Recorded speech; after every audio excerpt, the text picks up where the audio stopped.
Good evening. How are you, Dr. Lake? I was nervous I was going to fall down those stairs on my heels, but I made it, so I'm good. You made it. You made it. Hey, Michelle, before I forget totally about it, we have somebody signed up to take notes at the study session tonight. And I'm giving a reminder to everyone to, when we're speaking, to speak directly Yes. into Directly Yes. into the microphone. You're a professional. I did We that never at used to do that in the board room. at the Techa. I almost blew out everyone's eardrums. And that mic was a little hot. back to touch up, right? Mm-hmm.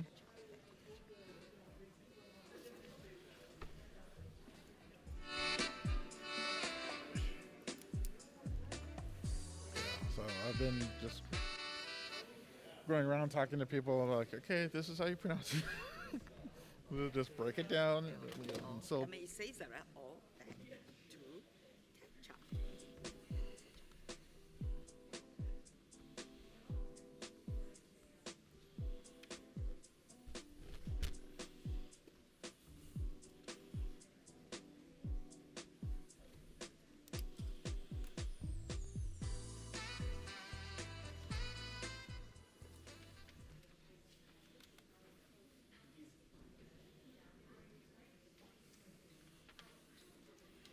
How do you say that word?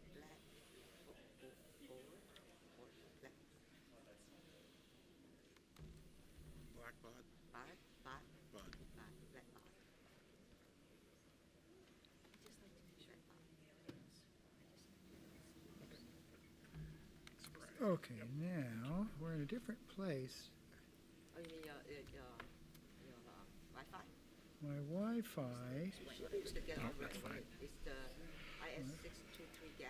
Yes, there it says. That's what it is. Yeah. But am I connected? Yeah. Says I am. Last used. Strength good. Let's connect.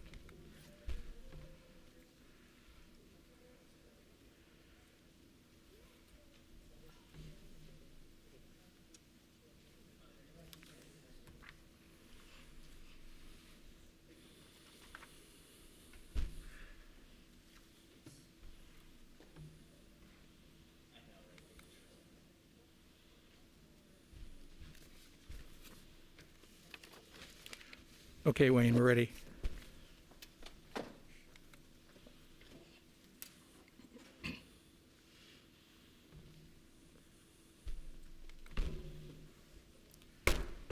Good evening. The October 12th, 2021 regular school board meeting of ISD 623 Roseville Area Schools is hereby called to order. Clerk Johnson, could you please call the roll? Yes, Director Anderson. Here. Oh, sorry. Director Chu. Here. Director Shaw. Here. Chair Boguszewski. Here. Treasurer Goggins. Here. And Clerk Johnson is here. Thank you. Do we have any adjustments to the agenda this evening, Madam Superintendent? No agenda adjustments. Thank you. Announcements, I think we do have an announcement. Yes, Please, I'd like go to ahead. start. Thank you. I'd like to start by thanking our entire extended school community for their support during this extremely painful time in District 623. It's with a heavy heart that I share tragic news about the unexpected death of a member of our school community, Principal Brian Coland. Our hearts and thoughts go out to Principal Coland's family and all who knew and loved him. Principal Coland had been a member of Roseville Area Schools community for nearly 30 years, most recently serving as Edgerton principal. Principal Coland's family has given us permission to share with you that he died of suicide and asked that we continue to address the importance of mental health supports. Social workers and counselors have been available and will be available to meet with all students and staff in the coming days and weeks at both Edgerton and Emmett D. Williams. Principal Coland was a warm and caring person. His presence and leadership will be deeply missed, and his memory will be celebrated by the entire Roseville Area Schools community. As an example of Principal Coland's leadership style, I've collected some comments from some of his former students. They fondly recall all of his leadership during their active readathon activities at Emmett D. Williams in Edgerton. They said Principal Coland kissed an alligator, pig, and a kangaroo at school. He once ate 100 mealworms. He shaved his head and his twin brother's head, camped on top of the school roof, and even put his desk on the school roof. Students had some words to share about Mr. Koland, and collectively they said he knew everyone's name in the school. He was so very kind, playful, jolly, always smiling, and likable. At this time, I'd like to thank the Edgerton and EDW parents and families who created chalk art and supportive sign opportunities for students and staff as they arrived to school this morning. I'd also like to thank all of our school mental health professionals who were on site this morning and will be throughout the coming days and week, offering support to our students and staff. Finally, the community and district have drafted a plan to hold a vigil for Principal Koland this coming Monday at 6:30 p.m. at Emmett D. Williams, and we will have more information in the coming days. Thank you. Thank you, Superintendent Lake. I think we have another announcement comment regarding Apatu Techa. And with that, I'd like to introduce Karen Schaub. Karen.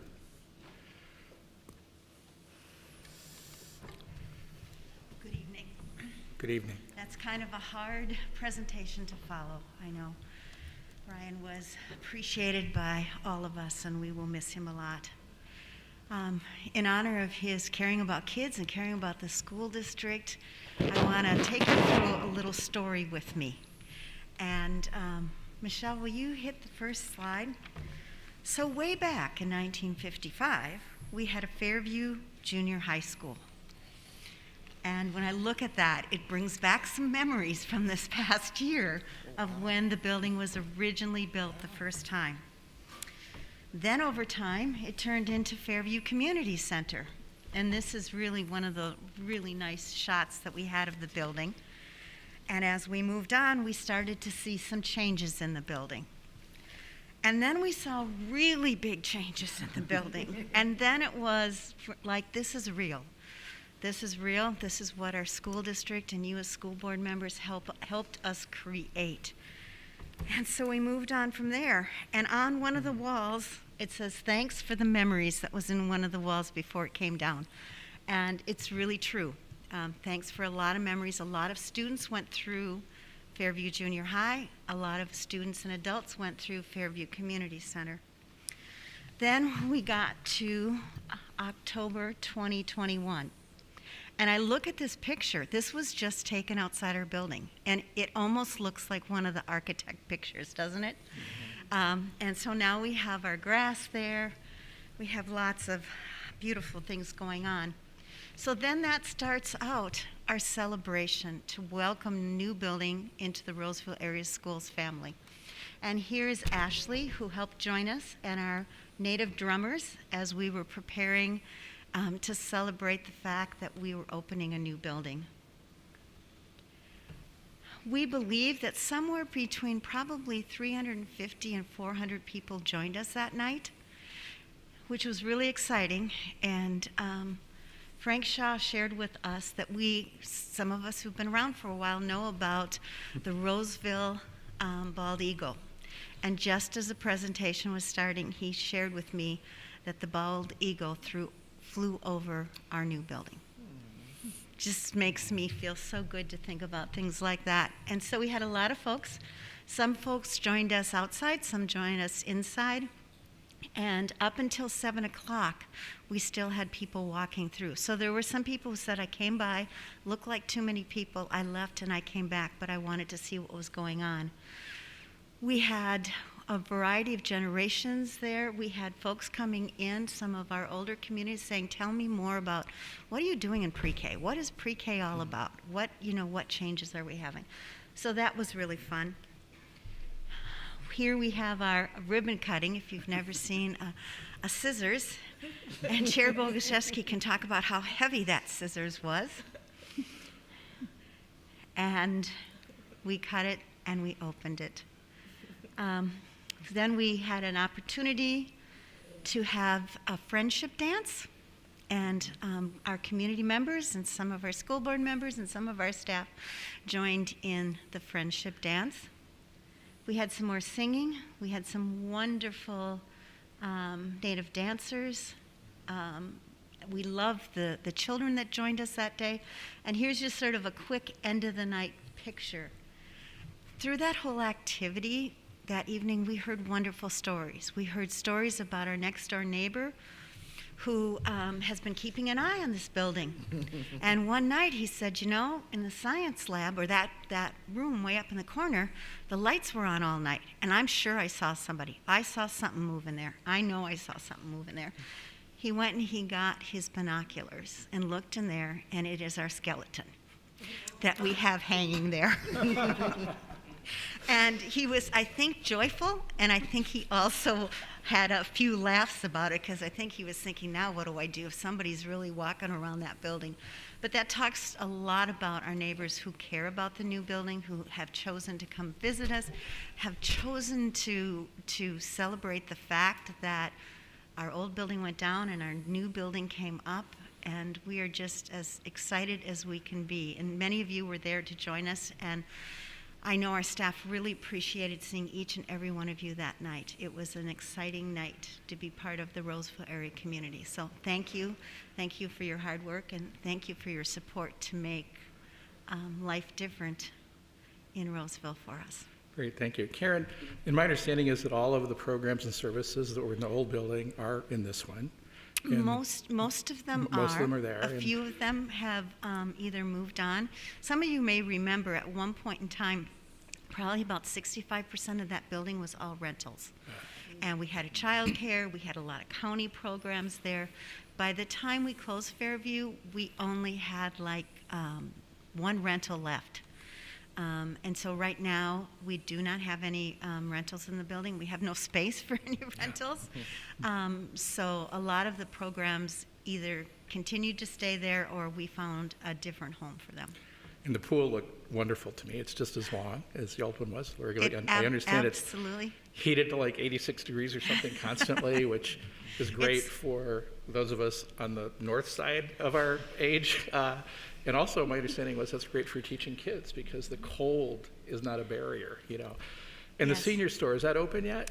Senior store is not open and the pool's not open. We hope to be opening around November 1st. November 1st, We're got going to try to have some activities in the pool to engage people to have a chance to come and be part of the new swimming community. Wow. Well, and it's already mid-October, so November 1st is right around the corner. It's right around the corner. Yeah. Absolutely. Yeah. Well, in the senior store, I had never availed myself of that even in the past. So when it does open, I'm going to head down there, because that's where seniors make crafts, dresses, knit goods, whatever, and sell them in the store. It's just a really neat thing to do, and the public can come in, right, through the Absolutely. secure entrance and shop there and get a look at the inside when that opens up. Those baby blankets and those bath towels, they fly off the shelves right Great. away. Wonderful. Right away. So everybody mark your calendars for November 1st to Yes. head on over there and check it out. So once again, thank you for your tremendous support. We appreciate it, the staff appreciate it, and we're excited about the new journey. Thank you. Thank you. Yeah, can I just have one question? For those who are not able to get a tour of Batutacha, they could call and get a tour scheduled still, right? Oh, yeah, we do have some groups here and there that have called. I think our retired teachers are coming to visit us one night, and so absolutely, and just about anybody in the building, if they're available, can give a tour, so absolutely. Thank you. Thank you. With that, we'll move to the community input section of tonight's meeting, where we invite members of our community to come and share their thoughts with us on whatever's on their mind. We'll go in order that folks had signed in. And just to remind everyone, there's a 3-minute limit to speaking. And Michelle, how are we showing the folks what the timing is? Is that what's up on the screen, so everyone can be aware of how much time they have left on the 3 minutes? Yeah. Great, thank you very much. With that, the first speaker is Kathleen Neidiger.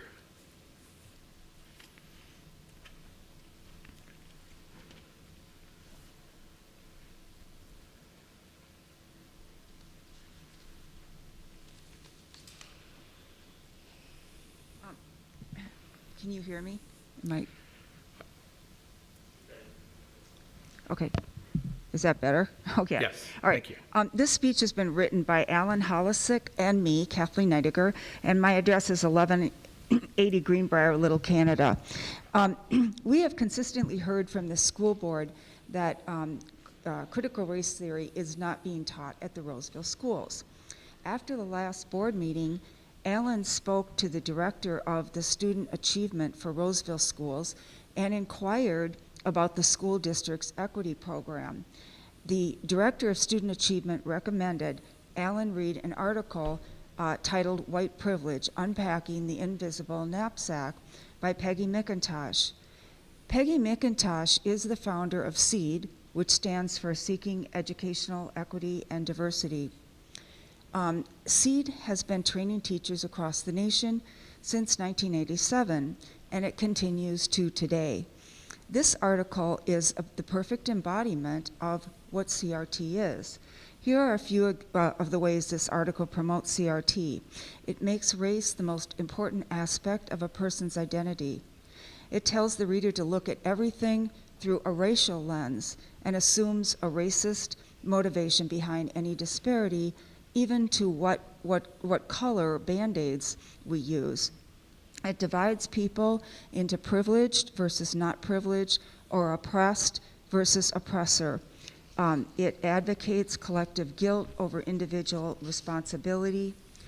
And it claims that racism is so deeply embedded in the American society that only those who adhere to McIntosh's ideology can see it.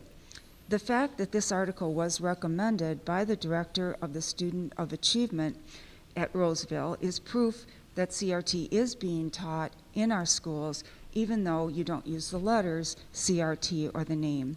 This school board must come to grips with this reality. Changing terminology does not change reality.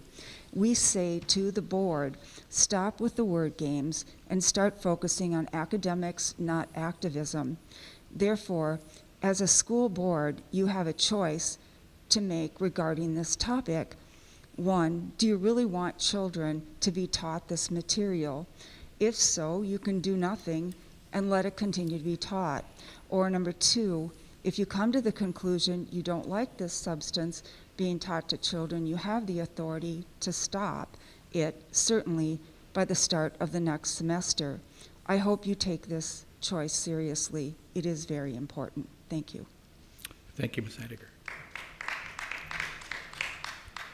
Next up, we have Kathleen Bart. And as a reminder, we do no longer require speakers to say their addresses as they speak. I'm sorry, Ms. Heidegger, I didn't remind people that we did change that to add a little bit of safety to people who felt unsafe broadcasting that out. So thank you. Ms. Bart. Yes, I'm speaking on behalf of a few other people, and we would like answers to our questions as soon as possible. Equity Alliance Minnesota is an entity with the following mission statement on its website: through collaborative learning and advocacy, be the leading force for systematic educational integrity and integration. Equity Alliance apparently partners with various school districts for this purpose. Roseville is listed as a member and even holds some of their teaching sessions at the Roseville Area Middle School. First, when did Roseville Area Schools become a member of Equity Alliance Minnesota? How much money is paid to this company to be a member or for other expenses, and what is the source of this money? 2, how can the public access the information that Equity Alliance Minnesota acquired regarding Roseville? How has this company been used to improve the education of the students at Roseville schools? 3, has the Roseville school system, school board, made any policies, decisions, or changes with regard to curriculum, staff hires, or anything else as a result of Equity Alliance Minnesota efforts? If so, what specifically? 4, given that Equity Alliance Minnesota states in one of its educational programs that topics such as racism and white privilege, which is an obviously racist perspective, are taught, what effect has this had on practices in the schools and in interactions with students by staff members based on their race? 5, if both levies pass, how much of the money gained from the second levy will be used to pay for such consultants as Equity Alliance Minnesota? 6, given that the Roseville board member, Mike Bodaczewski, is also on the board of Equity Alliance Minnesota and even resides over its meeting as chair, how can the Roseville School District do business with this company given the obvious conflict of interest? Number 7, Your test results over the past 10 years have been particularly poor for children of color. It seems that efforts to eliminate the achievement gap has not worked. Have you noticed an increase or decrease in the academic outcomes of your students of color since spending money at Equity Alliance Minnesota? In conclusion, if your affiliation with Equity Alliance Minnesota has brought no benefit to the students most in need at our schools, I and other residents of the school district are asking you to stop the Roseville School District's affiliation with this company. Thank you. And I have my questions written out, and I would like it to be handed. Yep. Thank you. Thank you, Ms. Bart. Next, we have Kathy Ramont.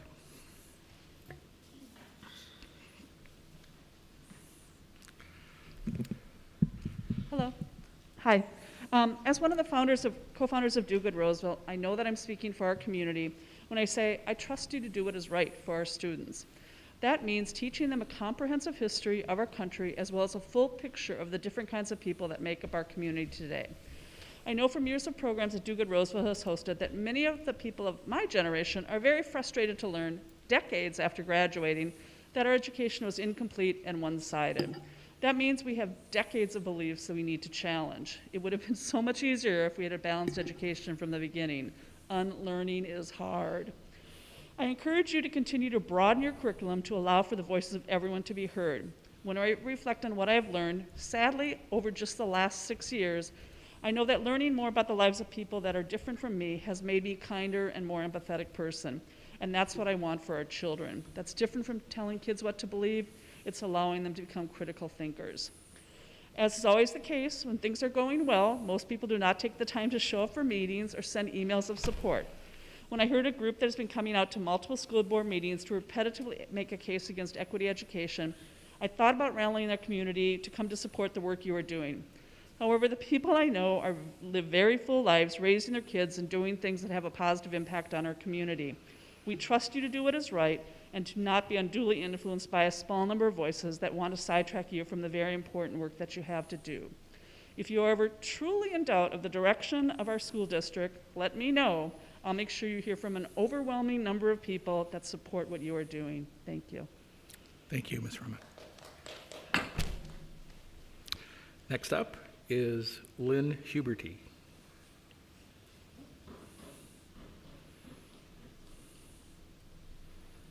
Hello, my name's Lynn Huberty. I am also the, founder of Roseville Activist Facebook group that I started after George Floyd's death, and also the march that occurred at Central Park that year.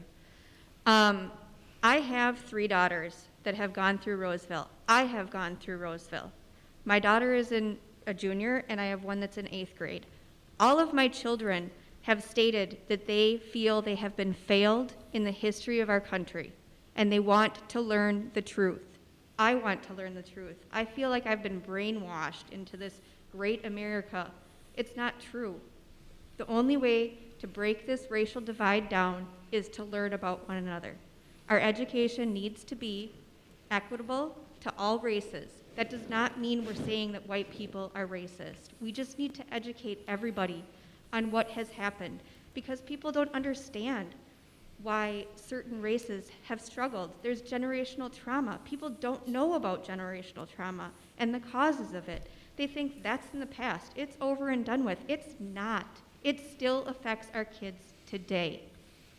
I don't have to tell my kids that when they're pulled over by the police to put their hands up and behave because they're going to get shot. I can't imagine that. I'm already scared enough with my kids getting into an accident, much less having them fear the police. It's not okay. So I beg and plead the board to keep on that path of continuing equitable education to all of our students. They deserve it, they need it, our community needs it. And I can guarantee you there is a large community of Roseville that is backing what I'm saying. On the Facebook group, there's almost 500 people that have joined this voice. And if we need to, we will have all of those people come together and show you the support for following through with this. Thank you. Thank you, Ms. Huberty. Next up is Carenza Fisher.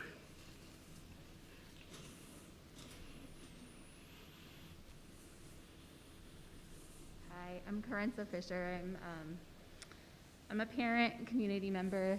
I'm not an organizer, but I am mostly here to say thank you for the hard work and the hard decisions you've had to make in the last 18 months and before that. I also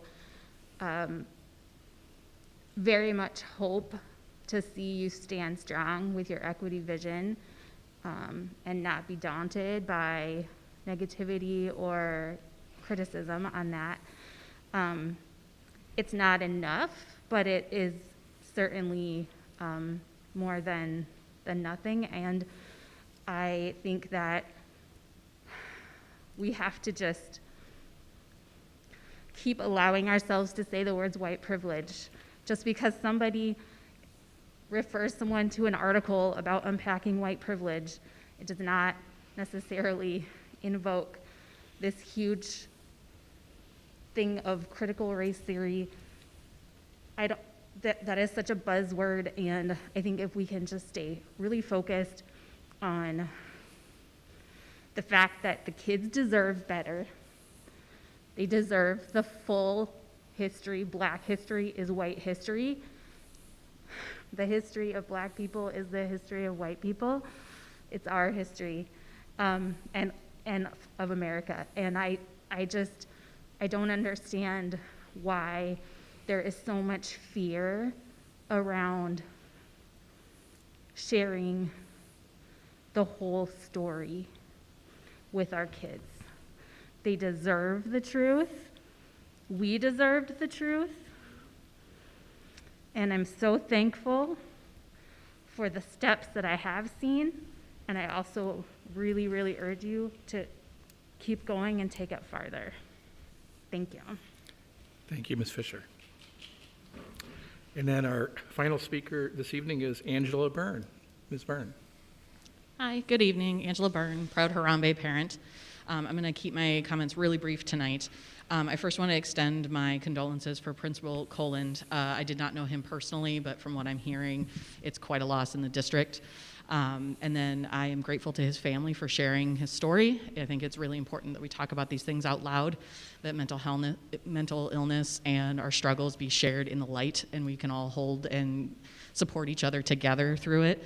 And I'm very supportive of additional staff for social emotional growth for our students, because I know our students are not immune to these kinds of feelings and overwhelming situations as well. So thank you all for that, and warmth and grace to his family on our behalf out here that didn't know him but know that he was part of this this community. And then real quick, I just want to share the definition of CRT, which was founded in the 1970s. It is not a new concept, but that it is a framework to examine the intersection of race and U.S. law in law school courses, not K through 12 curriculums. A central tenet of CRT is that racism and disparate racial outcomes are the result of complex, changing, and often subtle social and institutional dynamics, rather than explicit and intentional prejudice of individuals. So we have a lot of work to do. As mentioned by a previous speaker, there are vast racial disparities in testing outcomes for students, and I think that needs to be continued to examined in depth, because our students do deserve better. We have a lot of work to do, but it is towards racial equity and telling the whole story, not cowering back behind our white privilege because we're afraid to hear the truth. Thank you very much. Thank you, Ms. Byrne.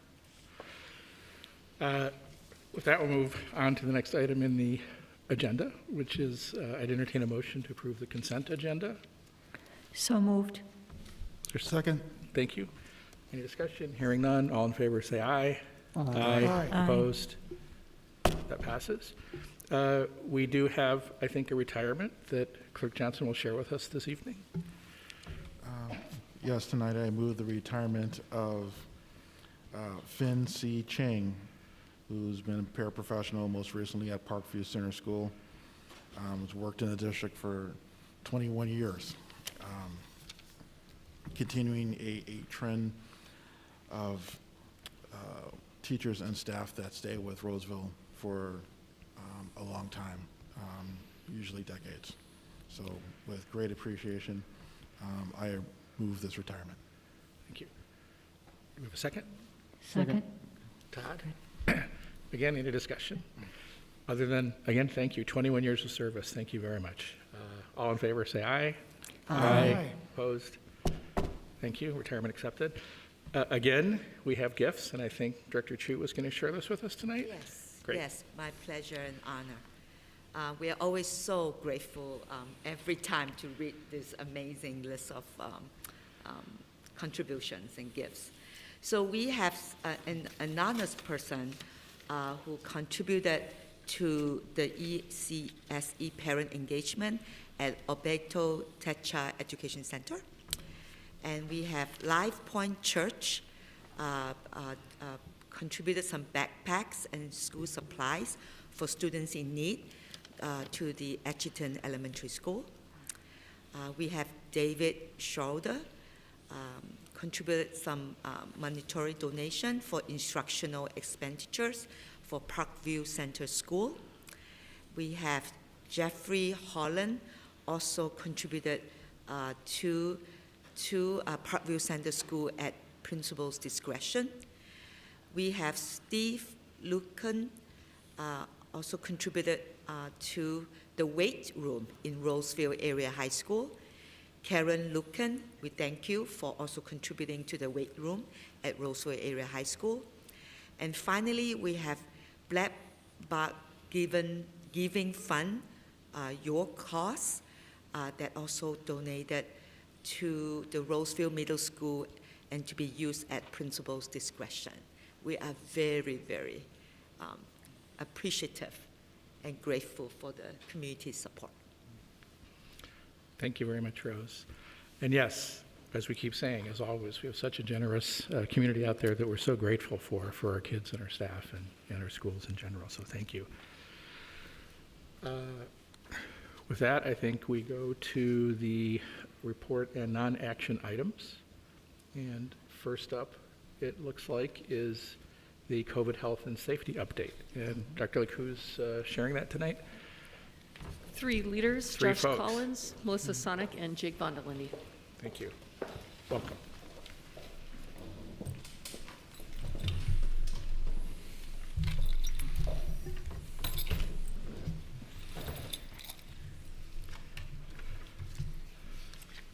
Yes, sure. Who will go first?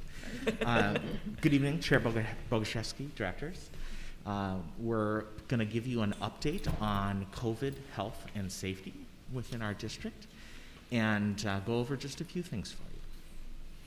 So I'm going to start by talking about information that is available on our website, including our COVID-19 dashboard.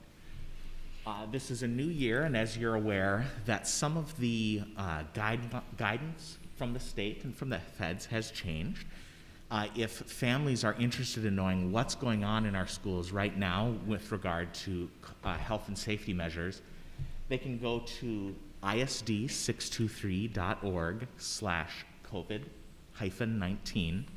And that'll bring you to a web page that provides an overview of those of the plan for this school year. You'll find there, as Michelle scrolls down a little bit, you'll find a wealth of information there and links. We also, one of the most important pieces that family members can access there is the daily screening at home tool. While the pandemic continues, it's very important that students students and staff, that is, come to school sick. And so we continue to have the safety mitigation factor of the masks. We are having, of course, the start of flu season, which means that we are having a lot of symptoms in school. And so we appreciate families working with us as we're able to make sure students go home. We have been excited to share with families that we now have tests that can actually be taken home that are rapid tests. We have about one per student, and those are available that families can request from their school. So I'm going to ask Michelle to go ahead and click on the frequently asked questions link. And there you'll find, this is new this year, or it's much expanded from last year, you'll find answers to the most common questions that folks have. We update this as things go along. For example, we recently heard from families wondering about the air filtration facts within our buildings. So we have updated information there for folks to take a look at. And then Michelle, if you wouldn't mind clicking on the dashboard. This will be familiar to you. We did have this up last year. I'd like to go in just for a moment to explain in detail these numbers for you. We are, of course, now all learning in person. Last year, you'll recall, there was another data point on this chart which let you know how many of our students were learning in person versus learning from home because of that split method that we were employing. So we have all of our students and staff in person. You'll see that we'll report the number of positive COVID-19 cases within a building from a week. So that week of September 25th through October 1st, you'll see there that we had 23 students and 7 staff members who were determined to be positive cases that were inside the school building.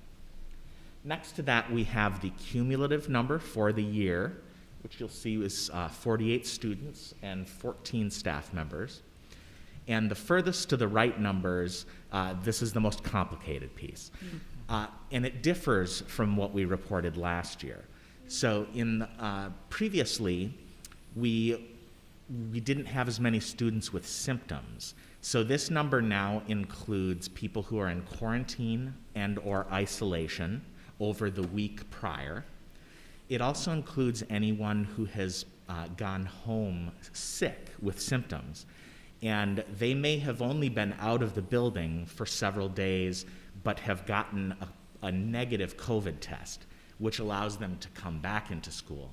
We are not yet able to separate out the numbers of students who just had symptoms that might not be related at all to COVID, but because of precautionary measures, we have sent them home to get that negative test to determine whether or not they have COVID. So it's whereas last year we could say this is the number, 529 in that case, that's the number on that specific day that we know that number of students were out of the building or they couldn't learn because of isolation or quarantine. This doesn't quite adequately reflect that. So we are looking at ways to improve both the language on this. We've made some small changes to the language so that it's not wrong, but we still, we want to provide information that is not just accurate, but is also meaningful and will provide some utility to our families. Yep. And we're still working on that. We're also looking at other districts and what they report on their dashboards, and we'll be sure to share with you what we end up determining in that regard. Now, if you'll scroll down, Michelle, you'll also find several important data points. The state of Minnesota has changed the way that they calculate the case rate for school districts. It's now based on 100,000 and the number of cases over 7 days. Previously, it was per 10,000 over a rolling 14-day period. So we've changed that, and we do have the latest numbers always there. These are updated daily. The numbers at the top are updated every week.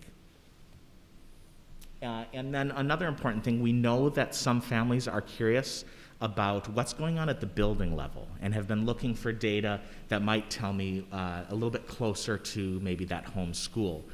And what we are reporting right now, as the state requires, is the number of schools, or not just the number, but the name of the school that has 5 or more positive cases in the building during a 28-day period.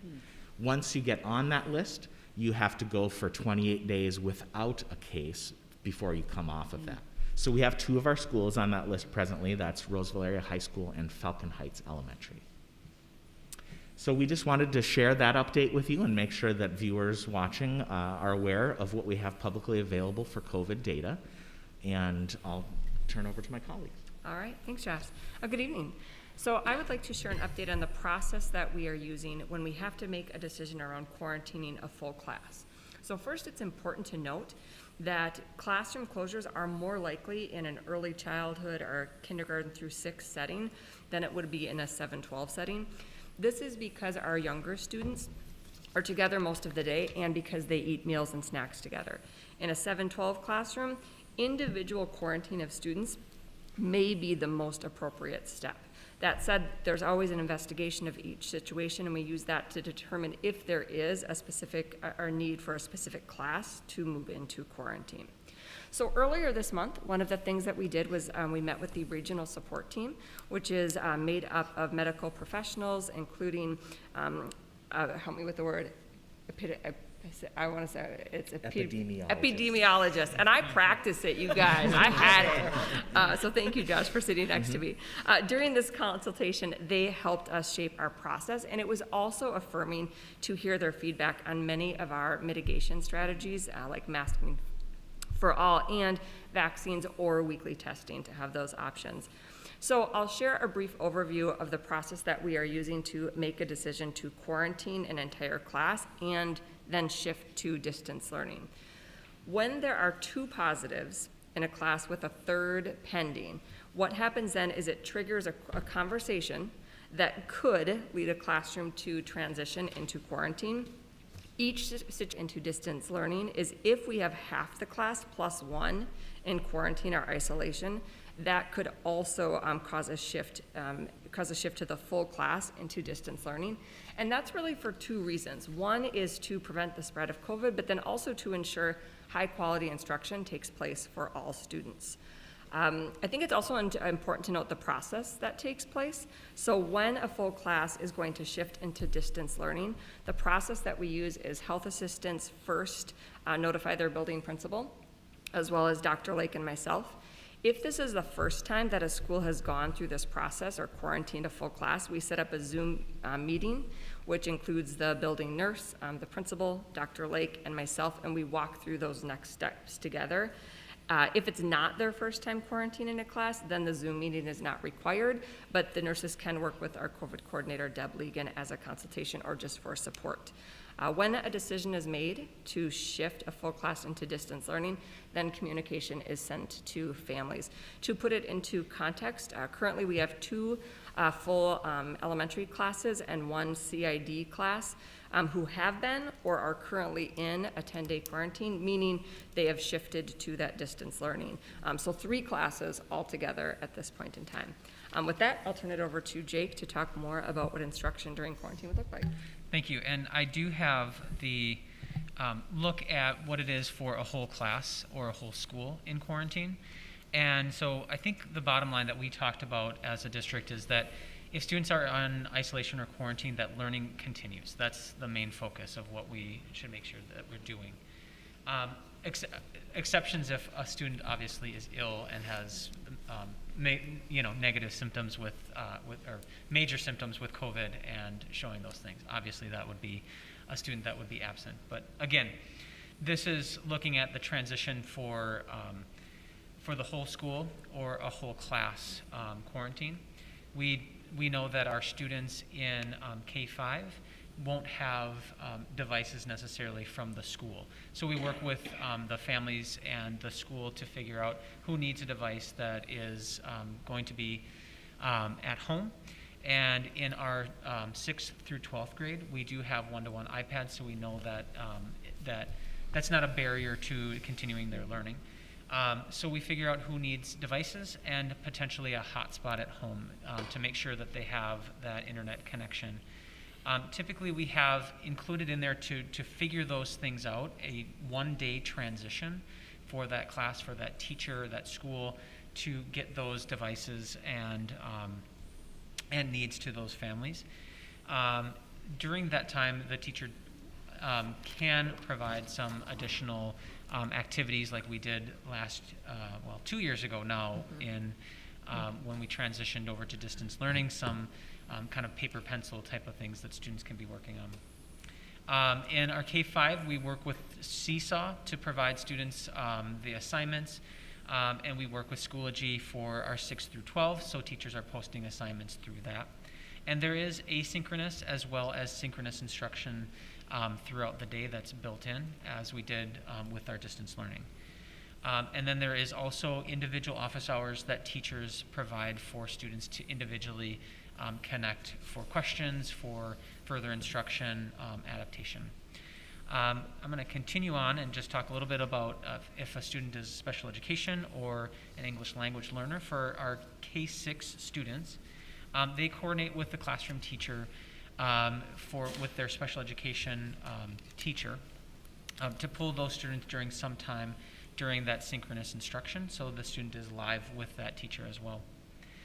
For our 7-12 students, for special education, the teachers work with a home-based instruction, so they provide that for our students if they are on the quarantine or isolation, and then EL students will receive synchronous instruction with their teacher. So that is a high-level overview of kind of the process of what we do when we figure out if a whole class or whole school would need to go into a quarantine isolation situation. Great, thank you, team. Fellow board members, any questions or comments? Frank. Yeah, I'm very relieved to know that that number of 529 out on quarantine or isolation is not, or is effectively largely not members of classes. But that brings up, so that means that, because I was worried when I saw that number on last Friday, that a lot of classes were out, and that somehow the masking, which is supposed to protect us from whole class quarantines, was not working. But it does bring up the question then of, I don't know if I'm being heard. Mm-hmm. It does bring up the question of a teacher workload. If a teacher has 2 or 3 kids out, they obviously can't do synchronous instruction, but then are they having to, I guess they were having to do stuff before, when kids were sick. That's part of the workday. Be treated differently than he or she would have been treated 2 years ago when they had the flu. And so I just would be interested to know to what extent the teacher burden has changed in this. Yes. Okay. So we really had to explore that a lot with our teachers union as well. So really trying to figure out what that looked like. We had a group of staff, including teachers, administrators, families as well, to really figure out what our plan should be for quarantine if a student goes out on quarantine or isolation.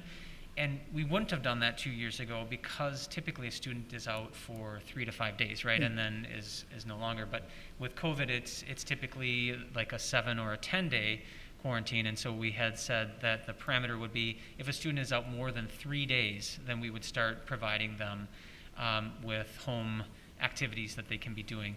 It is something that it is beyond what the teachers regularly scheduled lesson plans. It is separate learning that they're doing, so teachers are being compensated for that work as well, so that they're it's not just an expectation that they do that just out of their. I mean, most of them are doing that out of their own free will, anyways, but are getting compensated for doing that extra work because it is an extra burden, as you say. So for sure, I want to acknowledge that. And what else? I was going to say also that. That there is some lessons that teachers have developed in the past, so that they're pulling some of that, like last year as they were out doing distance learning, really focused on, especially at the elementary level, making sure that they have their English language arts instruction as well as math instruction, and that's mostly through an asynchronous lesson that they would provide through Seesaw. But Yeah, I'll add on to that too. I mean, because I think in a perfect world, some teachers could have lessons that they've used in previous years in distance learning that they could share out. And we also realize that we don't live in a perfect world, and that's not always the case. So that's why there is compensation for our K-6 teachers. For 7-12, it looks a little bit differently because they are able to work in Schoology, which is more of a standard practice. There are still some supports in place, but it does look a little bit different when you compare elementary to secondary. It just occurs to me, thanks for that answer. It's thorough and good. Last year, I volunteered as a member of the community, helping with math at Mr. Church's class at Central Park. I'm wondering if there's opportunities for volunteering when these kids are, and it gives them, a little bit more synchronous contact. I don't know whether that's, because I know that as volunteers we're sort of discouraged from coming into the schools at this point, or at least where we're discouraging ourselves about it. But I'm just wondering if that's been at all discussed or. So one of the things we have is a volunteer visitor checklist, and so that's one step to try to ensure that the same processes we're using with students, right, about checking for symptoms, things like that we're considering. And then the process for volunteers is ensuring that we're using essential volunteers, which an academic volunteer would be more essential, so that could be something that would be worked out in the building or with the principal. Thanks. Thank you. Other questions or comments? Yeah, I appreciate the question about the teachers. I was actually having the same question, like what is the impact on our teachers? So I appreciate the support and the additional consideration for our teachers in terms of navigating the changes. So we talk about how there's a process to shift online. So then what is the process to be going back, return back to in-person? Like what is the trigger? Like what are the conditions where we say, yep, enough, right? And then we go back to in-person. Yeah, typically it would just be at the 10-day. Okay. It would just depend on what the COVID team decided as their quarantine, whether it's a 7, 10, or however long that would be, and then they would shift back and transition those devices back, and the learning would be back in the classroom. Okay, great. Then my question is, I do wonder, when you say there are 3 classes that have shifted, I do wonder from a communication whether that might be that might be good information for the community to know, right? That, yep, we are doing well, and there are 3 classes that are in quarantine. I don't know whether we want to name any class, or, we already named the school, right? Some of the schools, they have the 5 or more cases. So I was just thinking about communication-wise, I think that's a good data point to know that we are trying everything we can, but there are times where one class needs to go into shifting, and then with the 10 days or 7 days, they will shift back. So just wondering about that. Yeah, I'll let you say more about that, Josh. And what was interesting too is those 2 classrooms actually had a connection that, I cannot say enough about the quality and important work that our health offices, our nurse, our health aides, our COVID teams, our principals are doing in collaboration. But what they found in that situation, there was a connection on the bus. So they were actually related there. So that was helpful in unpacking that a little bit and notifying families on the bus as well. I think that's useful for us especially since we are continuing to review that dashboard and what data points are we putting out there. Just like you said, we want that data to be useful to people and meaningful. Yeah. So I got one more final question. When we say that when it is 5+ that we name the school, so is that a composite number, 5+ between students and staff, or what is the 5+? Yes, thank you, Chair Boguszewski, Director Chu. That is a combined number, so it could be 5 staff, it could be 5 students, it could be a combination. Okay. Yeah. Thank you. Curtis, you had a question or comment? Yes. Okay. So one thing, just confirming something I thought I heard. If a student is out for whatever reason for 3 or more days, then that's when they would essentially be doing school at home. Correct, yes. Okay. So. Can I add one more thing to that? The Go ahead. one caveat would be if we're transitioning a whole class. If the whole class is quarantined, then it would be after 1 day. Yes. That's what's tricky about some of these answers, Yeah. is it's just very contextual. too. Yeah, it depends if it's an individual or if it's a whole class. Yeah. Right. Okay. So if an individual, okay, is sick for whatever reason for 3 days or more, then the idea is that they would get they would do school from home. So distance learning essentially. So I guess my question is there been any thought about doing this as a process going forward, 2-3 years? Is this, would this be the new normal, as it were, if, once we as weird as it sounds, gets past, COVID is out the back door. If in general, if a student is out 3 days, that we have distance learning option for them. All I heard you say is at some point COVID will be out the back door, right? No, I don't mean to make light of it, but that is a really interesting notion of how does it look in the future. I haven't thought that through. Yeah, I was just gonna say, like, we are really in the thick of it right now. It's like, Yeah.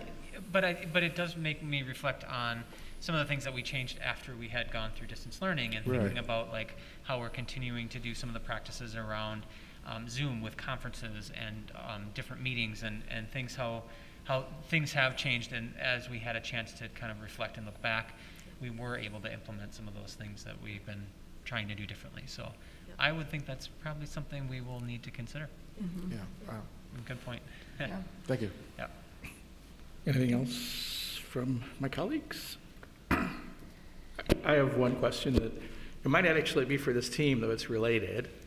The end of this week on Friday is the start of the vaccine or increased testing policy. I'm just curious what the response has been from the staff to that and any expectations when that actually goes into effect of the rollout. Do you want me to speak to that? Sure. Thank you, Chair Boguszewski. In speaking with Lisa, our Human Resources Director, my understanding is that she's not received really any negative feedback from staff on this. We are not requiring people to share their vaccine card, but we are requiring them to notify us of, or just provide that acknowledgement of receiving the vaccine or of their intent to go through weekly testing. So it has gone over quite smoothly so far. Great, it's good to know. Well, I thank our staff and teachers out there for understanding and going along with the program, because I think that, they obviously also see this is the way we can enable in-person learning. So thanks for that brief update. Well, thank you all. Again, good report, good numbers. Thank you. We look forward to hearing more as we work our way through the year. Thank you. Thank you. With that, the next non-action item is the first reading of some policy edits to Policy 209, the school board operating procedures. As we talked about things like not requiring a speaker to state their address, and read through the policy, I and Michelle and Dr. Lake noticed that there were some things that needed some updating. Some of it was just correcting of errors. Some of it was some new thoughts that we put in. So, Michelle, I can walk through it, or you can walk through it however you want to do it. Can you page through it? Yep, great.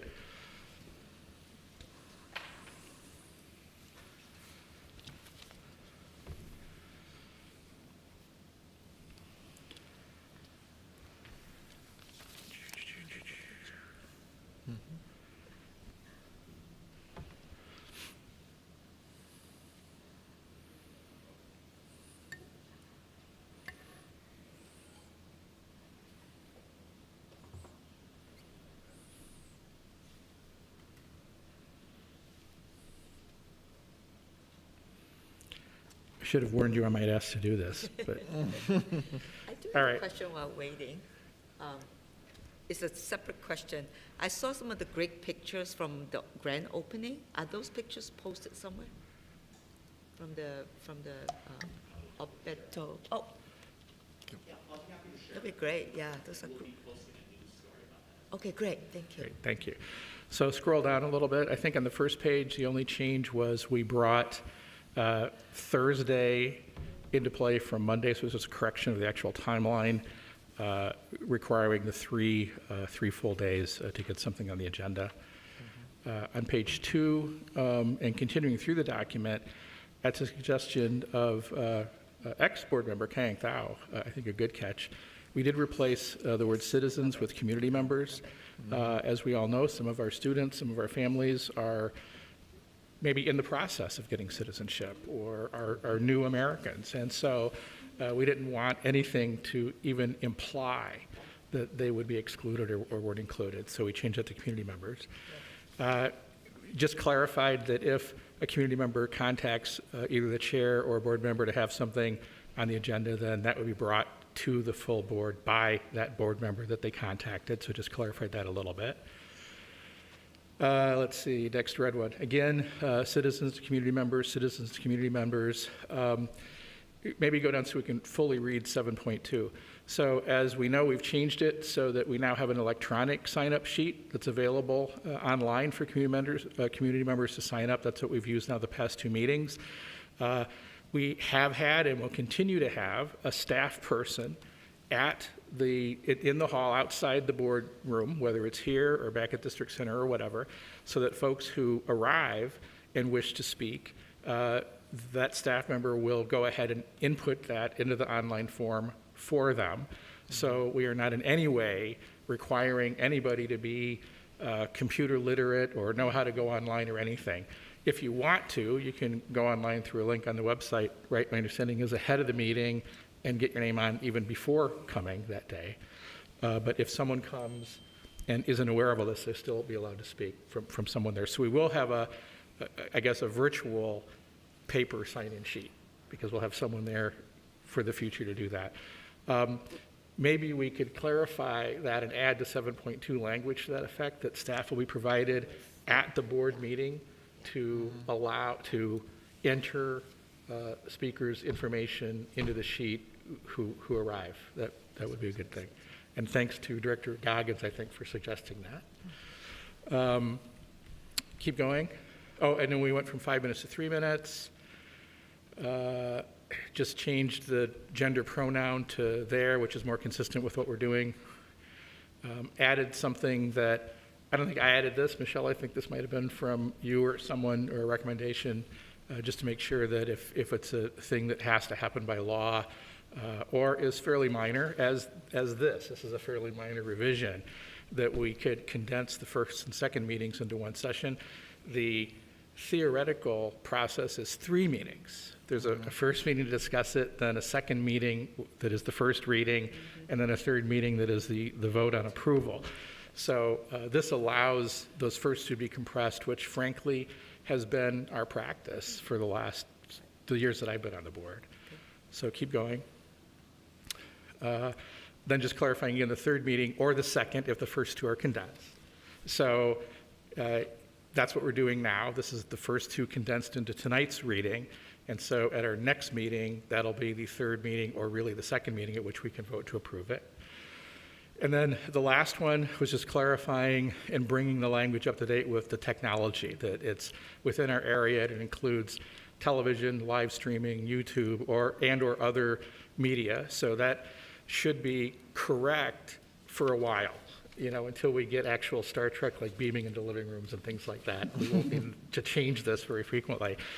And then the last line, non-broadcast work study sessions, again, I was remiss in not recognizing how non-informational that was. And so I know, Director Goggins, you had some thoughts on the specific language to perhaps put in there? I would propose that we have non-decision-making informational meetings for the board, such as work study sessions and workshops, will not be broadcast, but a report on what was discussed will be provided at the next board meeting. Thank you. So as a way to differentiate, to make sure that if there any decisions are being made, that is being broadcast. To clarify that, I think is very important. Thank you. I think it's a great explication, and that's what we do now. During our study session later this evening, even though it won't be broadcast, the public and the community is, of course, welcome to come and attend. And each of those study sessions, one of us volunteers to take notes, and then at our next meeting, we will have a report out on what occurred during that study session or that work session. So, Kitty, you'll give that text to Michelle if we...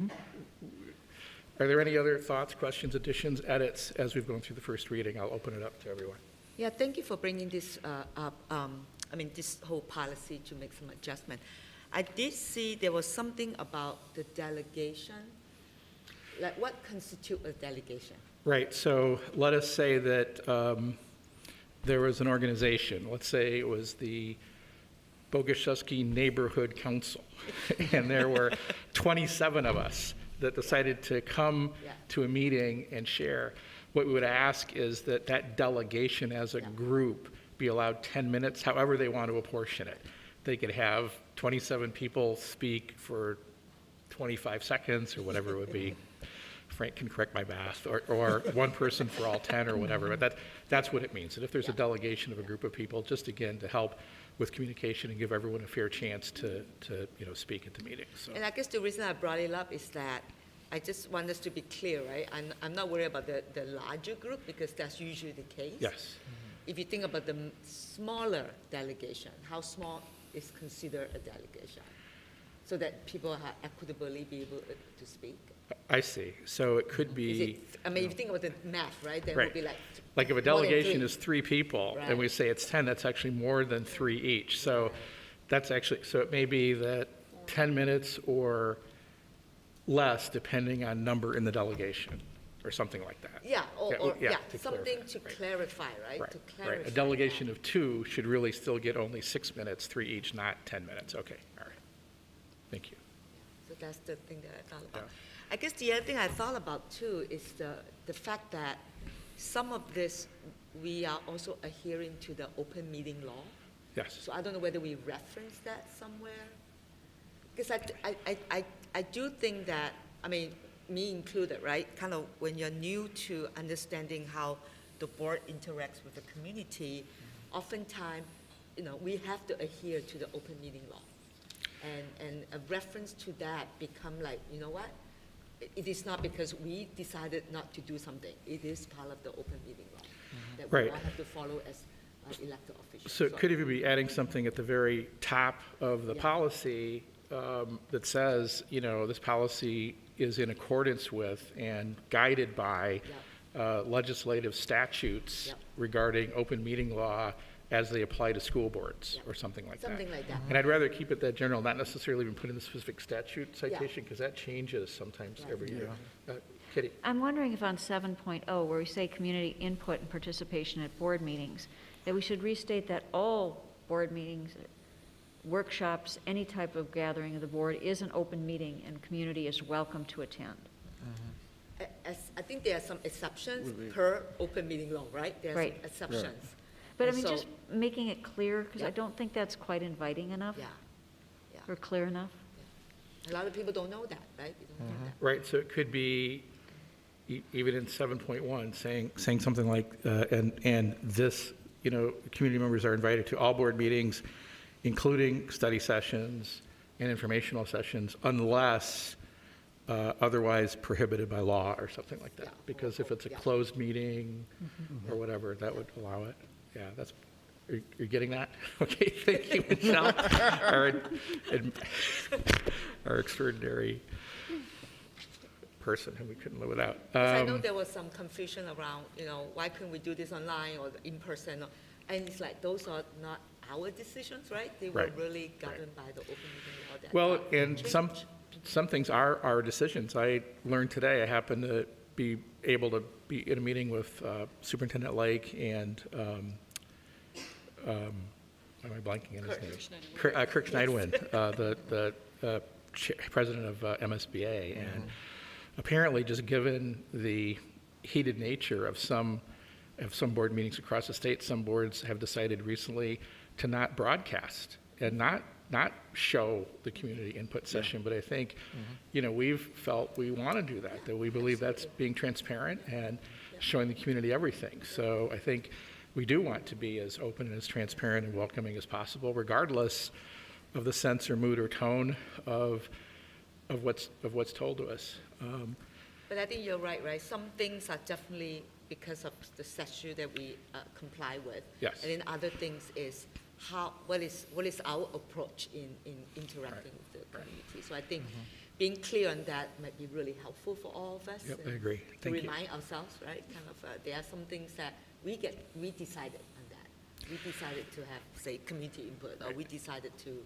So I'm just kind of bringing that. No, that's a great thought. And, as an example, I know some have questioned why don't we even respond or interact with speakers, but it's really because it's adherence to open meeting law.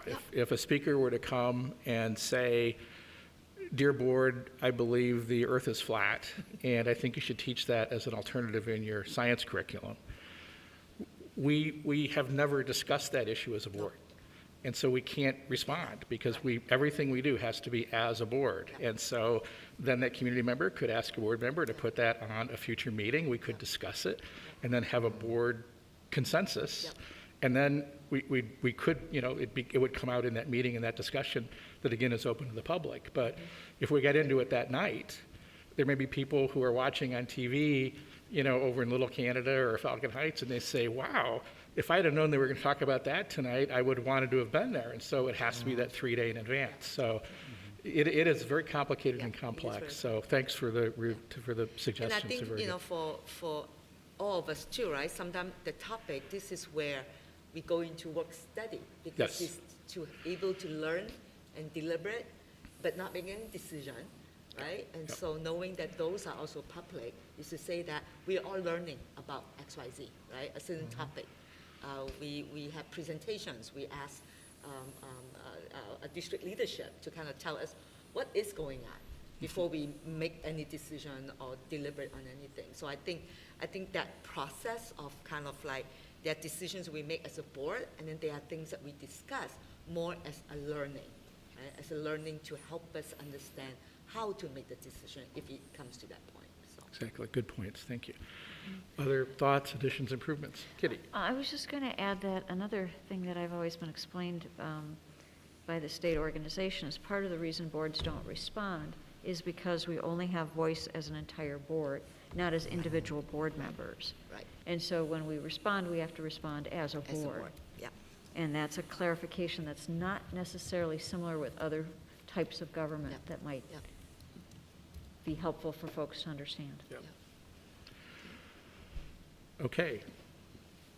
Got all that, or we'll get you the text, and then we'll look forward to the second reading and then moving into a potential approval of changes. Thank you. With that, we go to our first action item, and I think this will be introduced, if I'm not mistaken, by Sherry Thompson, our business director, and I believe also a guest from Ehlers, who I'll allow Sherry to introduce. And I think we're going to hear some good news, right? That's right. Wonderful. Thank you. Yes, we do have some good news. And I have with me Shelby McQuay from Ehlers, who is a familiar face to all of you. We did have a bond sale today, bond refinancing. The board authorized that a month ago. I will say just a couple of high points. The bond refundings or the bond sales in the refundings, if we have a savings, that's passed directly to our taxpayers. It reduces the levy. That's the way it works with any kind of debt levy, which is actually great news. And we do have some good news to share, and Shelby will go through. You all have the sale day report. And the other thing that I would say as part of this exercise, every time we go through a bond sale, we have a credit rating call with Moody's. And as the board knows, we have been working very diligently, the board and the administration, for the last several years because our bond rating was downgraded because of our low fund balance. So, and I will just bring your attention to the fact that at the back of the sale day report, on the attachments on page 6, the rating outlook. We have received a positive outlook. We received that when we did the certificates of participation, I think last March, because it had been stable, and we have been working very hard on this. And the what Moody's is saying is if the district secures passage of an upcoming operating levy renewal and increase, then the rating is likely to move upward. And we haven't had such a strong statement from Moody's because that's not what they do, right? So I'm very hopeful about this, and I'm hopeful that, yes, we will get the resources that we need come November 2nd. And when we sell bonds, LTFM bonds, we'll be doing that in 2022. That will be reflected as far as our credit rating goes. So I will hand it off to Shelby. Yeah, that's a good introduction to this sale day report. This is purely informational, but your action item tonight is the resolution to award the sale. You received 4 bids, and the winning bid was Bank of New York Mellon. So just kind of overall, these are just the refunding bonds. There's just a few maturities left. The summary of the sale results is listed on that second page. You did receive a very significant premium, and you'll see why in a later schedule, but that allowed you to reduce the borrowing amount and kind of goes into that overall savings.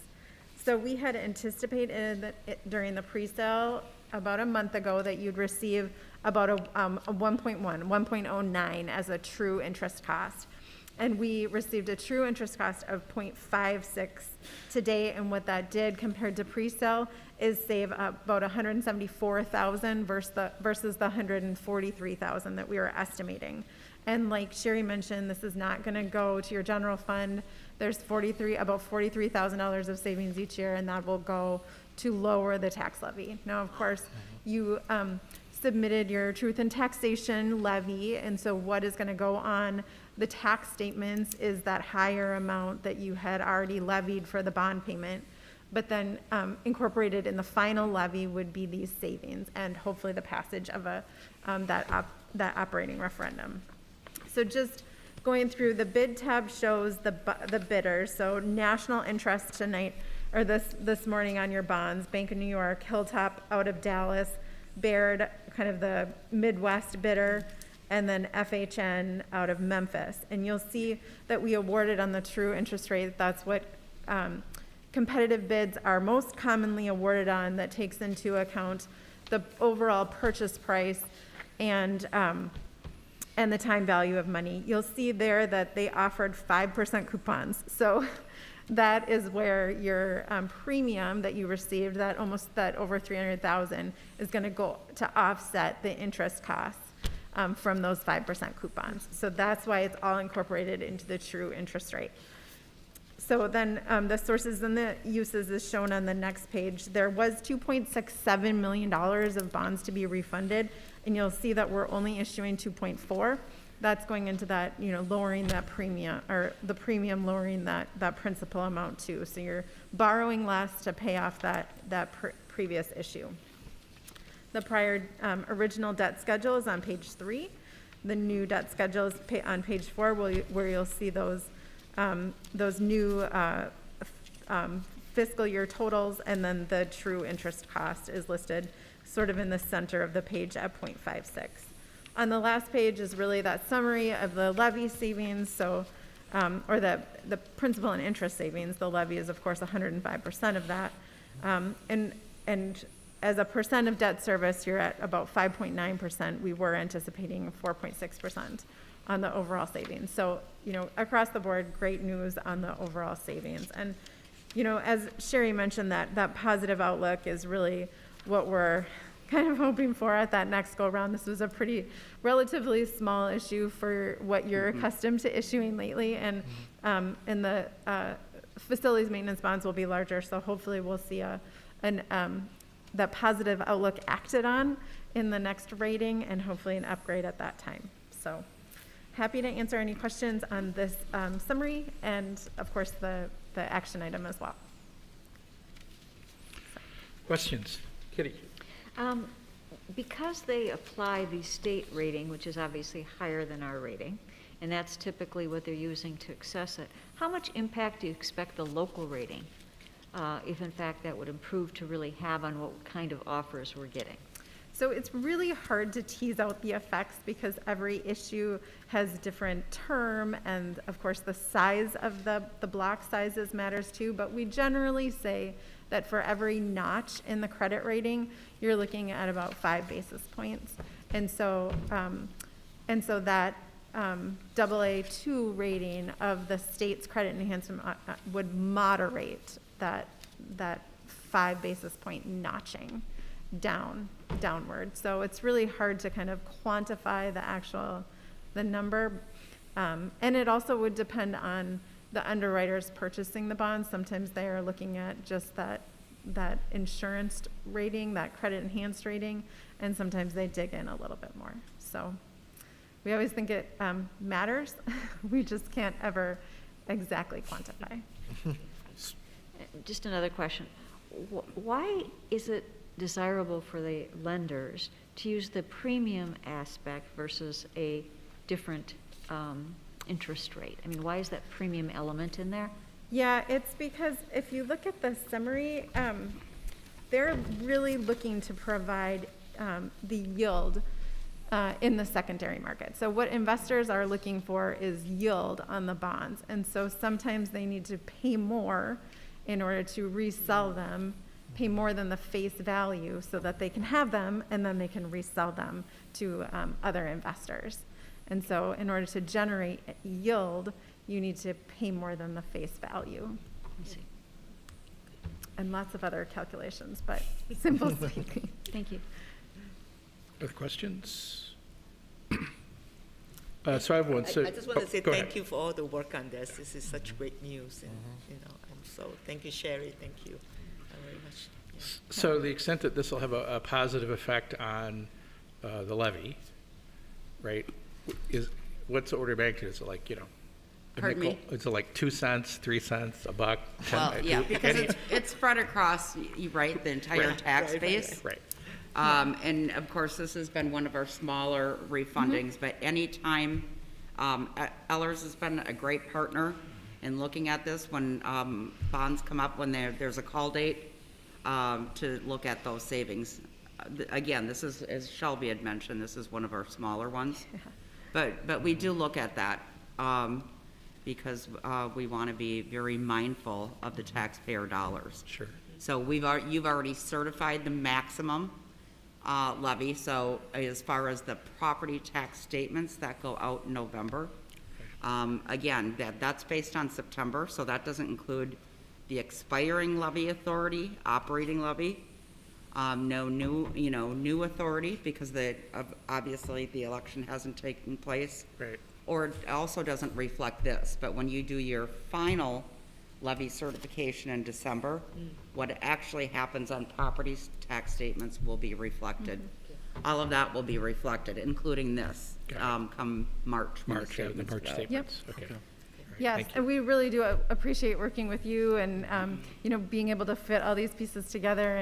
And like you were saying, it's not a lot, but I think the alternative is you would say, we didn't take the opportunity to save the taxpayer dollars. And that's certainly not what we would want you to be in the position of. The point is to take advantage of the savings and pass it back when you can. Thank you. Other questions, comments? Then I would ask for a motion to approve the recommended sale as worded. So moved. Second. And then any other discussion, board members? Doesn't look like it. Clerk Johnson, it is recommended that we take a roll call vote on this. Very good then. Okay. Director Anderson. I vote aye. Treasurer Goggins. Aye. Chair Boguszewski. Aye. Director Shaw. Aye. Director Chu. Aye. Clerk Johnson votes aye. All Thank right. you. Thanks very much. That passes. Yeah, thanks for all your work on this. It's Greatly appreciated. gargantuan. With that, we move to the board reports. Oh, yeah, right. So, anyway, Todd. Moving at light speed. I've had a couple items I want to mention. I've had the opportunity to attend over the past couple weeks just some wonderful, fantastic events between the Roseville Police Department and Roseville Area High School students, and I have seen also some of my colleagues at those those events as well. A couple of weeks ago, there was a great event at Flaherty's bowling alley. Everyone was having fun. And I even got to bowl for Officer Aaron Resky, and that was a thrill. I think I improved her score. I wasn't going to make sure that I think I didn't hurt her score. And then again today, I was at a fantastic, wonderful kickball event outside. A little bit of it was in the drizzle. But I just want to commend these events for taking place. It's about building relationships between the Roseville Police Department and our Roseville Area High School students. It's about building trust. I want to thank Officer Aaron Resky, the Roseville Police Department, for partaking, Principal Chris Hester, and the Roseville Area High School staff for partaking in these, for planning these events. And I know there will be some coming down the road, but they've been wonderful. They've been fantastic, and everyone is enjoying themselves. I think it's a good thing that these are happening. Thank you, Todd. And then the second thing is earlier this evening, we heard from Director of Community Education, Karen Schaub. We did learn within this past week that she will be retiring. And we do get her for the rest of this year, which I am very thankful for. That's fantastic. I want to acknowledge her 44 years of educational leadership. With this district and other districts she's been in, she's worked with 6 different superintendents. And I just know personally your passion, your dedication to community members, all of our learners from pre-K to our seniors. It's just been phenomenal, Karen. And I know we still have a few months with you, but I just want to kind of start the thank yous now. I've enjoyed working with you every minute. Thank you. Yeah.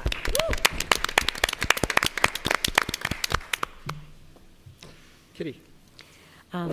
I just wanted to build on what Todd was saying about the events that have been occurring, as to put it in context with the school resource officer work that's been doing, and how the district has really been working to build that relationship and strengthen that relationship in some very non-traditional ways. And it was wonderful to see not just the school resource officer there, but other police officers, and really building that community connection and relationship with our students. Because there were like 35 students at that Flaherty event. It was really, really wonderful to see. I had a chance to attend the Rams Technology Night. Rose was there as well. And it was an opportunity for the families to learn about AVID, the dual language immersion, English learner services, special ed services, how they can support their students in terms of some of the technology elements, and how the various apps their students are using, and after school activities, just a whole variety of things. And I was very impressed that the Rams staff and leadership had put together such a comprehensive opportunity for parents to participate. And I hope that we can continue that and get even more parents involved in taking advantage of that, because there were some really fantastic resources there. The other thing that I wanted to mention was the high school open house last night. It was phenomenal to see, and it was wonderful to see so many of our community members come out to see it. The facilities, there was the art, the music, the career and technical, the science. I mean, there was 2 whole wings that were kind of on display in terms of what the generosity of our community in the 2017 referendum passage they would allow the district to do for our students. And one of the things that I really love about that is how we spent that money on the students and really focused on where they're going to get some benefit. And there's some wonderful additional opportunities for students because of that. We certainly heard how many more students could take the Woods class, and that's always been a limiting thing. Or some of the other classes that are particularly popular that we haven't been able to meet student demand or student desire in the past. So that was really wonderful to see. And thank you again to the generous community. Thank you.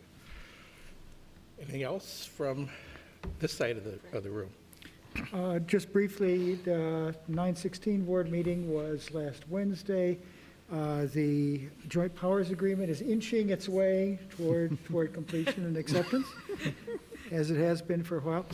And the other thing is, we heard a long presentation, and very interesting one, about teacher retention and the whole program. There's quite a well-developed program at 9/16 for teacher retention. They seem to be having a good record of that.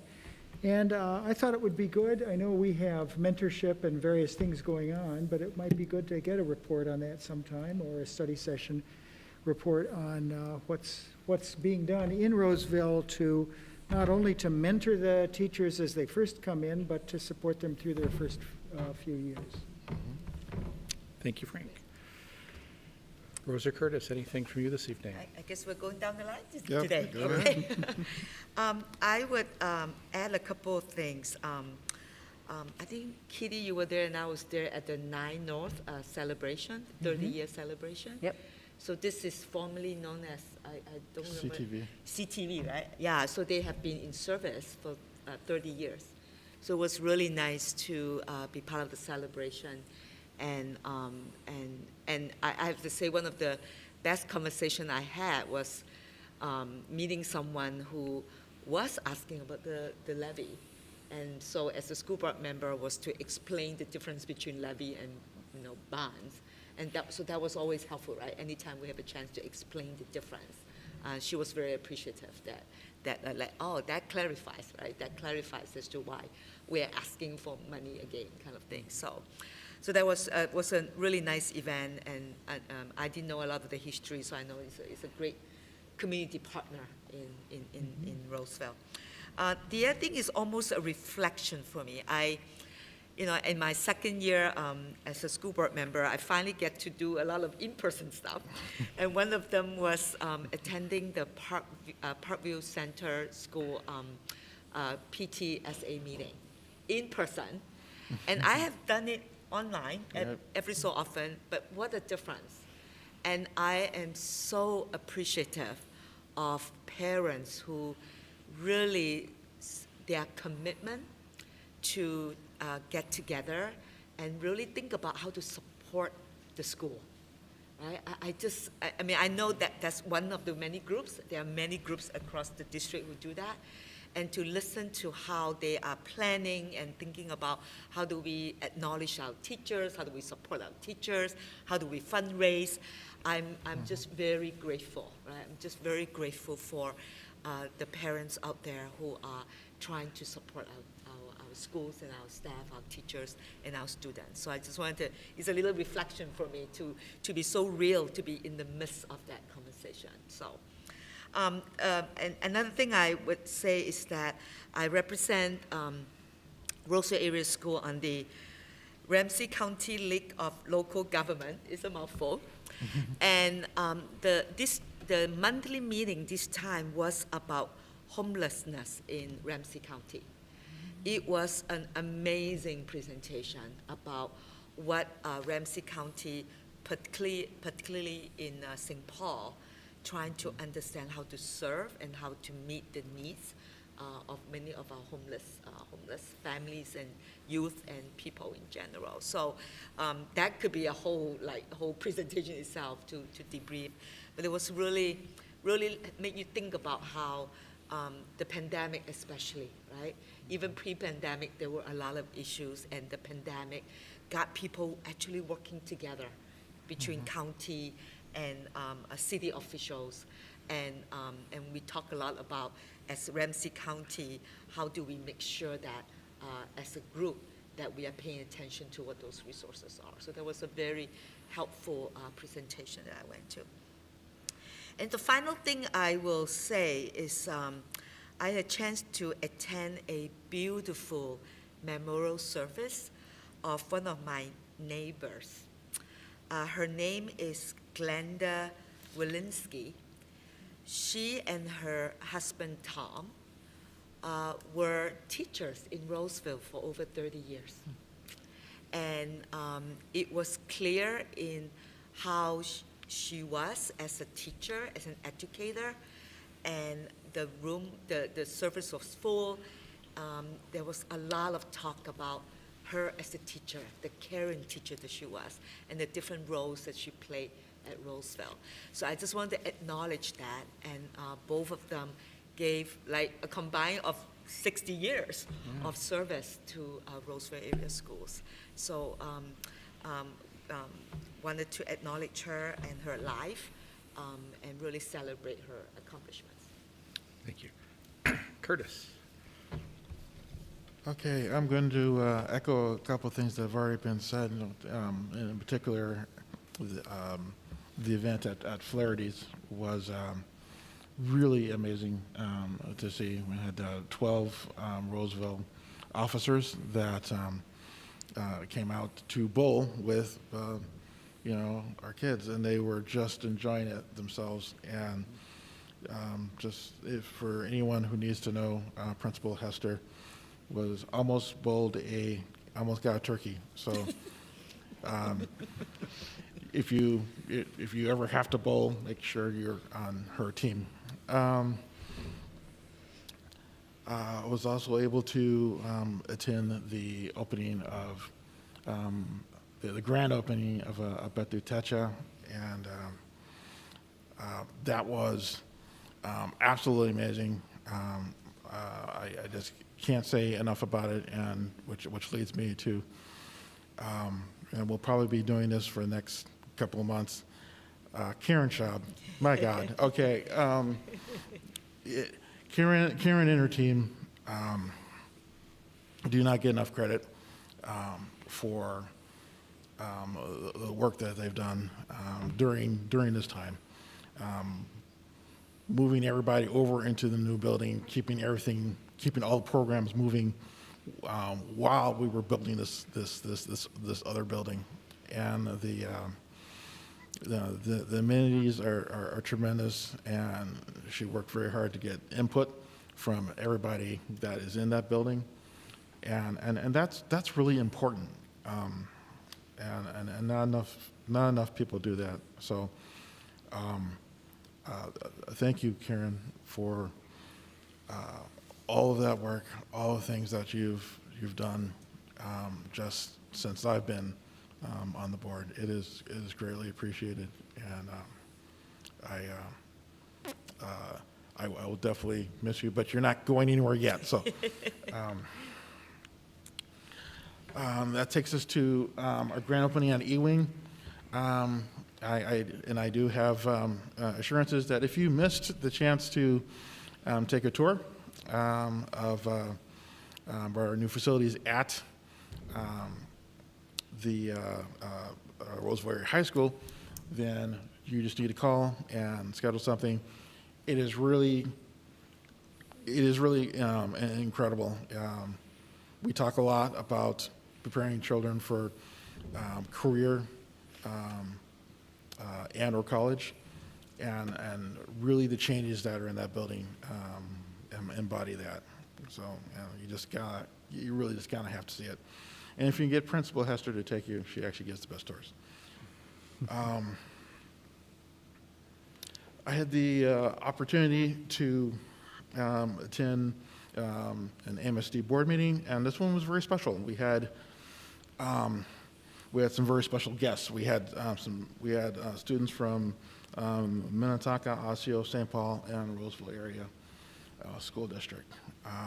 So I want to specifically give a shout out to Jennifer from Roseville Area High School, who did a tremendous job. We at MSD, we wanted to really hear student voice, and it was great because when you do that, you're going to hear some things that you don't necessarily want to hear. But on the flip side, there were things that were stated where we could say, yeah, actually, we're doing that. Yeah, yes, we're fighting for that. Yeah, look over here, So there were things that the great takeaway for me is that at AMSD we are moving in the right direction. Are there things that we need to give greater focus to? Absolutely, and we shall do that. But I hope we will always use this opportunity to get more student voice. This should not be a once a year kind of thing. And then, last but not least, I was able to attend a very impromptu gathering at Emmett D. Williams last night with some community members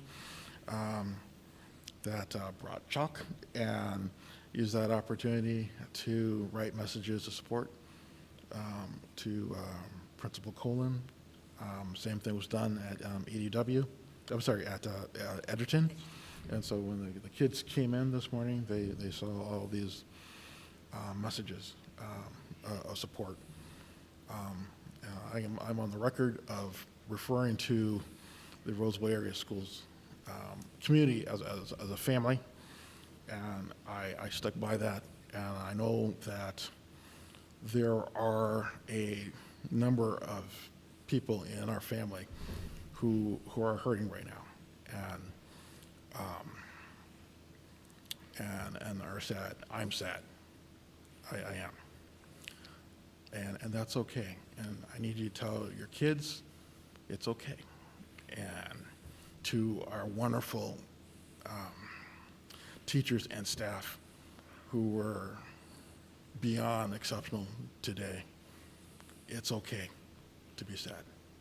So that ends my presentation. Just briefly, another Apatu Techa comment. I think that I was there, as we all were, at the grand opening, as we saw me with those heavy, those were like 10-pound scissors. I think those are the real deal. And as I noticed, they were sharp at the point, too. They were not like kids' scissors with the rounded thing, so we definitely didn't want to run with those scissors. But yeah, it just struck me when I was there and even again tonight as we were looking through the lovely pictures that Karen shared with us earlier, just how long and massive of a project that was. And it really did start over 3 years ago. I remember us on the tour of the old building with the engineering firm, and it being pointed out to us with various structural, flaws, why we'd have to even do a new building versus try to repair the old one. And in the process that Dr. Aldo Sicoli, superintendent at the time, started with his leadership, it was continued so wonderfully under Dr. Lake as she took over for him.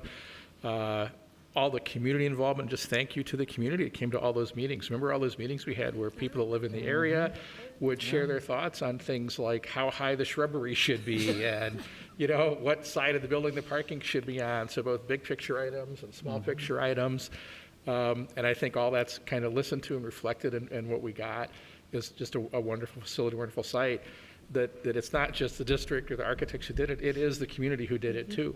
It is the swim team that came and the swim club advocates with their thoughts on how deep the pool should be and how long it should be. And again, I think in the end we got something that everyone who lives in this district can be proud of, particularly those who did show up and go to those planning sessions and share their input and make their thoughts known. And I think it's really come out at least as well as everybody envisioned. So, and maybe a final word, just a particular call out again to Dr. Mike Favor, who has left us, and to Curtis Johnson, who were our board rep and administrative rep on the American Indian Parent Committee. And as we know, we had invited them to be really deeply involved in a process to come up with a recommended name, and that's where the Apatu Techa, New Day, comes from.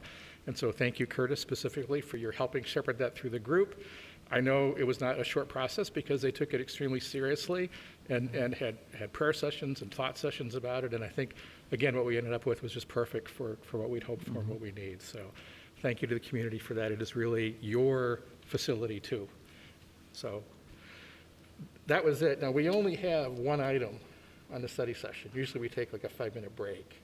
After we adjourn, do you want to just power through? Or do we need to take a break? Let's just. Break might be. Can we do 2 minutes for signatures and then do the study session? Okay, we'll do a 2-minute break then. So what will happen is I'm going to adjourn, just so everyone knows, I adjourn the meeting, and then it's not broadcast, and then we'll come back in 2 minutes for the informational study session, which has one agenda item tonight. It's a new course proposal that we're going to hear about. So we're adjourned. Thank you. I think I got to sign something.